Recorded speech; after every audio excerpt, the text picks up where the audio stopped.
ओम नमो नारायणाय। मैं अब्बा मंडल संस्थान सरोज देवा जी।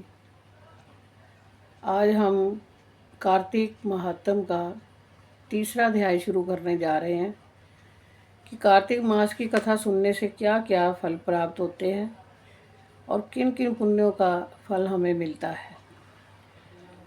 सत्यभामा जी जब बोली, हे प्रभु, आप तीनों काल स्वरूप, काल के सभी भाग सम हैं, फिर कार्तिक मास उत्तम क्यों है?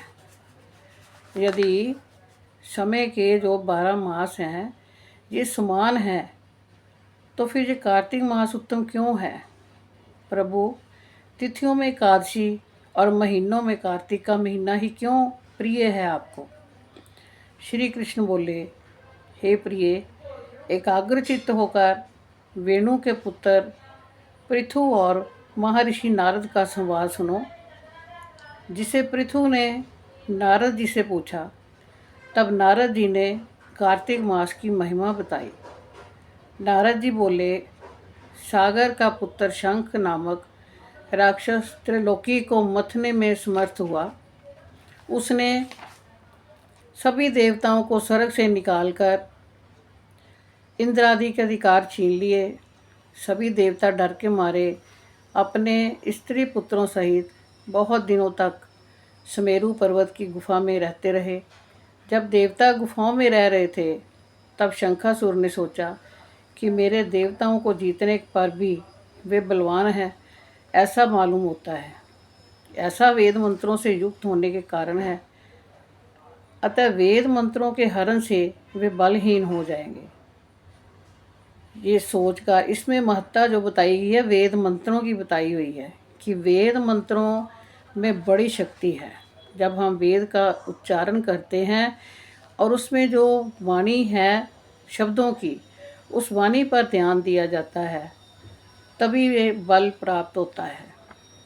वह असुर विष्णु भगवान को नींद में देखकर स्वयं भूब्रह्मा के लोक से वेदों को निकाल के लिए तत्पर हुआ। तब वे भय के कारण यज्ञ आदि के मंत्र और बीजों सहित जल में प्रवेश कर गए। बीज का मतलब कि जो बीज मंत्र होते हैं, ये पूरे वेद का सार इनमें छुपा हुआ होता है। तब तो शंखासुर भी उन्हें ढूंढता हुआ समुद्र में घूमने लगा, परंतु वेद कहीं भी प्राप्त ना हुए।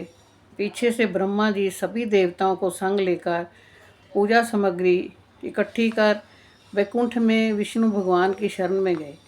वहाँ उनके जगाने के लिए सब देवता संगीत वादन करने लगे, गंध धूप देने लगे। उनकी भक्ति से संतुष्ट होकर भगवान जाग गए। तब सभी देवताओं ने दर्शन कर षोडशोपचार से पूजा व साष्टांग दंडवत किया।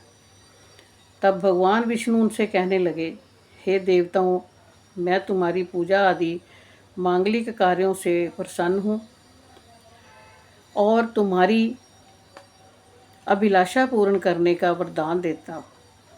जो मनुष्य आशीवन शुक्ल पक्ष की एकादशी से देव उठनी एकादशी तक पहर रात्रि रहे, तुम्हारी तरह भजन कीर्तन करेंगे, वे मुझे प्रसन्न कर मुझी को प्राप्त होंगे।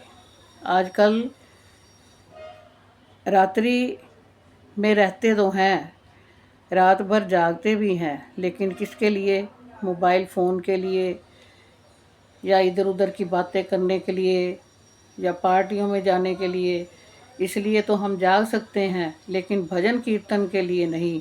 कहीं जागरण हो तो जब तक सुबह आरती का समय होता है तो 6-7 आदमी ही रह जाते हैं। इसलिए भगवत प्राप्ति बहुत मुश्किल है, लेकिन हो सकती है अगर दृढ़ विश्वास हो, तो दृढ़ संकल्प हो।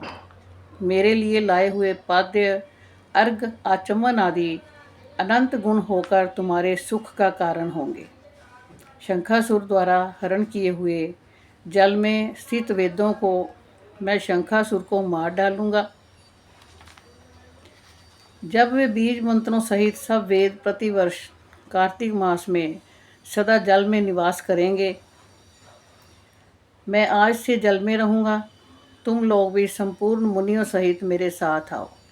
इस लोक में जो मनुष्य प्रातःकाल स्नान करते हैं वे अज्ञात अमृत स्थान का फल प्राप्त करते हैं। जो कार्तिक में व्रत करते हैं उनको इंद्र के समान सुख मिलता है। तुम सदा विघ्नों से रक्षा करना, हे वरुण, हे जल देवता, तुम उनको पुत्र आदि देना। हे धनपति कुबेर, तुम उनकी धन वृद्धि करो, जिससे ये मेरा रूप धारण कर जीवन मुक्त हो जाएं और अन्य देवताओं को जन्म पर्यंत तक इन व्रतों को धारण करने का सामर्थ्य प्रदान करें। वे आज भी हमारे पूज्य हैं। तुमने मुझे एकादशी को जगाया, इसलिए ये मनाने योग्य और प्यारी है। हे देवताओं, भली प्रकार किए गए ये दोनों व्रत मनुष्यों को मेरे पास पहुंचा देते हैं। एक तो एकादशी का व्रत, दूसरा कार्तिक स्नान। कार्तिक के मास में भगवान जल में निवास करते हैं, इसलिए स्नान का बहुत महत्व है। दीपदान का बहुत महत्व है, क्योंकि ये रात्रियां होती हैं प्रकाश करने के लिए। अब दिवाली आ रही है, काल रात्रि, 3 रात्रियां होती हैं, काल रात्रि, महारात्रि, शिवरात्रि। तो ये जो काल रात्रि आ रही है, महारात्रि आ रही है, ये तीनों रात्रियों में हमको रात को जागकर भगवान की पूजा अर्चना करनी चाहिए। लेकिन अब तो कार्तिक मास चल रहा है, तो कार्तिक मास में स्नान, दान, जप, दीपदान और ये सब जो हैं अन्नदान, ये करने से पुण्य की प्राप्ति होती है। हमें भली भांति भली प्रकार सजग रहकर स्नान करके भगवान का नाम जप और दीपदान करना चाहिए। इति कार्तिक महात्म तृतीय अध्याय। ये कार्तिक मास के महत्व का तीसरा अध्याय जो आज संपूर्ण हुआ है। ओम शांति शांति शांति ही ओम। सर्वे भवन्तु सुखिना, सर्वे सन्तु निरामया, सर्वे भद्राणि पश्यन्तु, मा कश्चित् दुःखभाग् भवेत्। ओम शांति शांति शांति ही ओम।